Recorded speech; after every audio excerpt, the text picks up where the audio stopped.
Terre de Montaigu est engagée depuis longtemps pour la préservation de notre environnement. Beaucoup de choses restent évidemment à faire.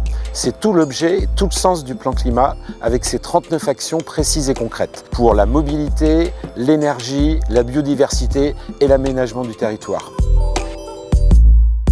Notre commune a déjà lancé une étude de revitalisation de son cœur de bourg depuis une dizaine d'années. Et la particularité de cette commune, qui est quand même rurale, entourée de verdure, c'est d'avoir un bourg très dense et très minéral. L'objectif, bien sûr, c'était de rendre un peu plus vert ce cœur de bourg.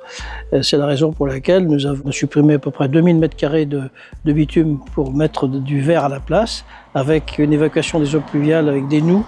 Et puis on a à peu près 1100 m² de nouveaux parkings qui sont complètement enherbés, qui permet une meilleure infiltration de l'eau. Et puis le défi, c'était aussi de redonner la place aux piétons, la place au vélo dans ce bourg qui est au carrefour de plusieurs routes départementales. Et c'est, je pense, le pari qu'on a réussi à travers les aménagements que nous avons réalisés.